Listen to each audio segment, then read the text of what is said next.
শেখ শাহজাহানকে খুঁজে পাচ্ছি না। এই ভণ্ডামোগুলো করার কি দরকার? আমি কালকে দেখছিলাম টিভিতে, যেখানে দাঁড়িয়ে পুলিশ খুঁজছে বাসের সিটের তলায় শেখ শাহজাহানকে, ওই দশা সইছি আর কি। মানে আমি বলছি মানে সেরা এই দশকের বোধহয় সেরা যোগ, বাসের সিটের তলায় নাকা চেকিং। আমি ওটা নাকা চেকিং বলছি না, ওটাকে ন্যাকা চেকিং বলছি। কেন বলছি? আমি আরেকটা তথ্য দিই, সেটা হচ্ছে সরবেরিয়াতে ঢোকার সময় চেকিং হচ্ছে, বেরোনোর সময় চেকিং নয়। অর্থাৎ সরবেরিয়া থেকে যদি কেউ এরা বেরিয়ে যায় আমি চেকিং করব না, ইডি যদি ঢোকে সেই জন্য চেকিং। আমি স্বর্ণালী প্রশ্ন করি সোজাসুজি, শর্মাদা, দল করলে অন্য কিছু করলে তার দায় দলের হবে না, কারণ দুর্নীতি যার যার দল সবার, এটা তোমরা আগে থেকে এই পাঠ তো দেখতে দেখতে শিখতে আসছি। দল করলে কি কেউ খুন করতে পারবেন না, কেউ রেপ করতে পারবেন না? তো দলের যে মন্ত্রী তিনি যে কিছুই জানেন না, একেবারেই কিছু বোঝেন না এমন না। তিনি বলছেন যে শেখ শাহজাহানের কেউ কেশাগ্র স্পর্শ করতে পারবে না, তিনি দায়িত্ব নিচ্ছেন। এখন যদিও তিনি নিজেই আর নেই, তিনি এখন এই রেশন চুরির দুর্নীতির দায় তিনি নিজেই আপাতত হেফাজতে, কিন্তু শেখ শাহজাহানের এই ভিডিওটা রয়ে গিয়েছে এবং এটাও রয়ে গিয়েছে যে শেখ শাহজাহান আসলে কত বড় দুষ্কৃতী বা কত বড় গুন্ডা বা কোথাকার ত্রাস, সেটা শাসক দল ইঞ্চিতে ইঞ্চিতে জানতো এবং জানতো বলেই তার প্রোটেকশনের জন্য পুলিশকে রেখে দিয়েছিল। সোনালি, আমরা বাংলায় মেডিকেল সেলস লাইনে আমাদের একটা কথা আছে, সেটা হচ্ছে টেরিটরি ম্যানেজার। এবং রাজনৈতিকভাবে আমরা বলি যে বিভিন্ন রাজ্যের মুখ্যমন্ত্রী। এটা বুঝতে হবে, আমাদের সবাইকে বুঝতে হবে যে এই রাজ্যে, এই পশ্চিমবঙ্গে এ রাজ্যের মুখ্যমন্ত্রী ছোট ছোট টেরিটরি ম্যানেজার করে রেখে দিয়েছেন। সেটা কখনো ধরুন, আমি বলছি উদাহরণ হিসেবে বলছি, কখনো শেখ শাহজাহান সন্দেশখালিতে, কখনো নৌসাদ, কখনো শৌকত, কখনো জাহাঙ্গীর, কখনো কাইজার, কখনো মুদাস্সার, কখনো সেলিম, বিভিন্ন জায়গায় করে ফেলে রেখেছেন। ফলে এটাতে আমি খুব অবাক হই না। আমি প্রথমেই কিন্তু আজকে একটা ধন্যবাদ দেবো আমার অত্যন্ত প্রিয় মানুষ মণিশঙ্কর বাবুকে, অন্তত যে কথাটা ভাইপো প্রকাশ শেষে কনফেস করতে পারেননি, যে আমাদের ব্যক্তিগত জীবনে চুরি করার অধিকারটা আছে। অন্তত স্লিপ অফ টাং হয়েছে কিনা জানি না, কিন্তু মণিশঙ্কর বাবুকে ধন্যবাদ দেবো যে ভাইপো, হ্যাঁ পার্সোনাল লাইফে চুরি করার অধিকার আছে, দলের নয়, হ্যাঁ দলের নয়। আচ্ছা, সেটা ভাইপোর যেটা বলতে পারেন না সেটা উনি বলেছেন, আমি অন্তত প্রথমেই ধন্যবাদ। পার্সোনাল লাইফে যদি একজন কেউ চুরি করে তার দায় দলের নয়, দুজন চুরি করলে তার দায় দলের নয়। যখন একজন দুজন তিনজন কত 20-22 জন হয়ে যায় তখন দল কিছু জানে না, এটা বোধহয় হতে পারে না। এনিওয়ে, হ্যাঁ আমি একটা জায়গায় পয়েন্ট আউট করব, যে রাজ্যের মুখ্যমন্ত্রীর একটা আপনারা শো করলেন, বক্তব্য রাখলেন, যে যেখানে তাকে শাহজাহান নিয়ে জিজ্ঞেস করা হলো, শাহজাহান সম্বন্ধে রাজ্যের মুখ্যমন্ত্রী কতক্ষণ সময় ব্যয় করেছেন জানেন? Just 4 second, 4 second. তদন্ত হচ্ছে, আমি এ নিয়ে মন্তব্য করব না, পাশ কাটিয়ে গেলেন। আসল ব্যাপারটা কি, রাজ্যের মুখ্যমন্ত্রী ডান দিকে মাথা নাড়েননি, তাই রাজীব কুমার, নন্দিনী চক্রবর্তীরা শেষ পর্যন্ত ওই জবি থমাসকে দিয়ে শেষ পর্যন্ত গ্রেফতারির নির্দেশটা দেননি। আমার প্রশ্নটা একটা খুব স্পেসিফিক প্রশ্ন এখানে আছে, সেটা হচ্ছে ঠিক আছে আমি একে খুঁজে পাচ্ছি না, মানে শেখ শাহজাহানকে খুঁজে পাচ্ছি না, এই ভণ্ডামোগুলো করার কি দরকার? আমি কালকে দেখছিলাম টিভিতে, যেখানে দাঁড়িয়ে পুলিশ খুঁজছে বাসের সিটের তলায় শেখ শাহজাহানকে, ওই দশা সইছি আর কি। মানে আমি বলছি মানে সেরা এই দশকের বোধহয় সেরা যোগ, বাসের সিটের তলায় নাকা চেকিং। আমি ওটা নাকা চেকিং বলছি না, ওটাকে ন্যাকা চেকিং বলছি। কেন বলছি? আমি আরেকটা তথ্য দিই, সেটা হচ্ছে সরবেরিয়াতে ঢোকার সময় চেকিং হচ্ছে, বেরোনোর সময় চেকিং নয়। অর্থাৎ সরবেরিয়া থেকে যদি কেউ এরা বেরিয়ে যায় আমি চেকিং করব না, ইডি যদি ঢোকে সেই জন্য চেকিং। খুব ইন্টারেস্টিং একটা, আমি আজকে যে জায়গাটা মেনলি পয়েন্ট আউট করবো, একটু ভালো করে খেয়াল করে দেখবেন, জাস্টিস রাজেশেখর মান্তা খুব ইম্পর্টেন্ট একটা কথা বলেছেন। সেটা মিস্টার প্রামাণিক ওসি, যিনি নাজার থানার, তিনি 10:45-এ রিসিভ করলেন এফআইআর কার্ড, যে না শেখ শাহজাহানের বাড়ির কেয়ারটেকারের, সেখানে কী কেস দিলেন, 1,35,000 টাকা চলে গেছে, মলেস্টেশন করেছে, সিজার লিস্ট না ছাড়া অনেক জিনিসপত্র নিয়ে চলে গেছে। জাস্টিস মান্থারও চোখে নজরে পড়েছে, ইডির আইনজীবী পয়েন্ট আউট করে দিয়েছেন।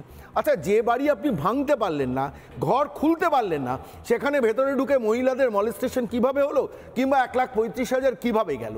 তো এই প্রশ্নটা ওসি মিস্টার প্রামাণিকের উদ্দেশ্যে বলেছেন।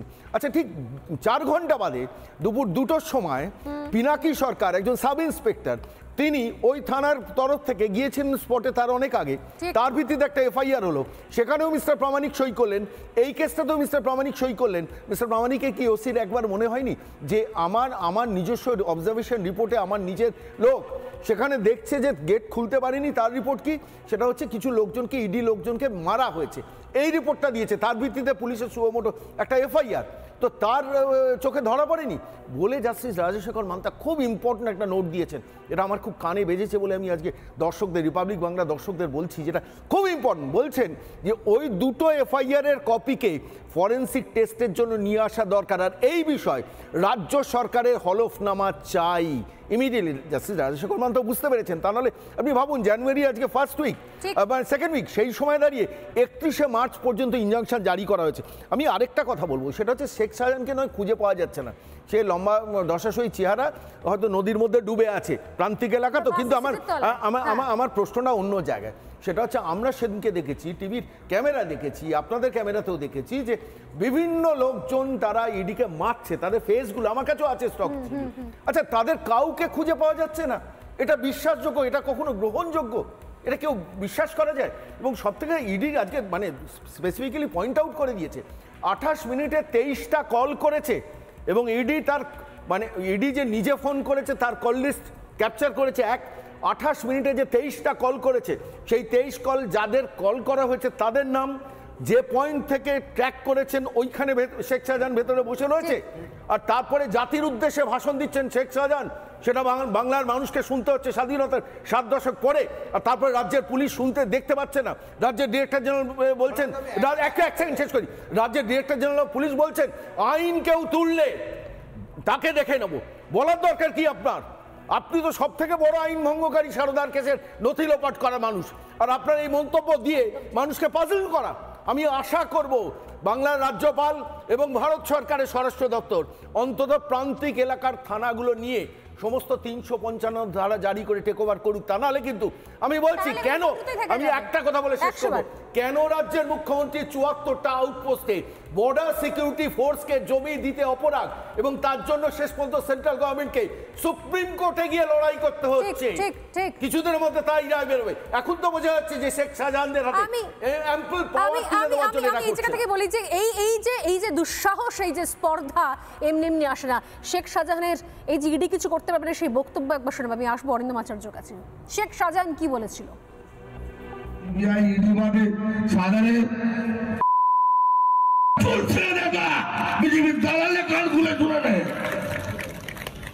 শুধু আমরা মানবতা দেখায় ওই কাদির ছোড়েদের কথা শুনে যদি লাফালাফি করো, তাহলে আমাদের কিন্তু এবার দাঁত ভাঙা কিন্তু শুরু করতে হবে। মাথাটা গরম করাবে না। কিসের জোরে, কিসের দম্বে? শুধুমাত্র তার নিজস্ব পোষা বাহিনী নাকি পুলিশ? আগে থেকে ইনস্ট্রাকশন রয়েছে যে পুলিশ কিছুই করবে না, কিন্তু এই পুলিশ তো দারুণ কাজ করে অরিন্দম বাবু।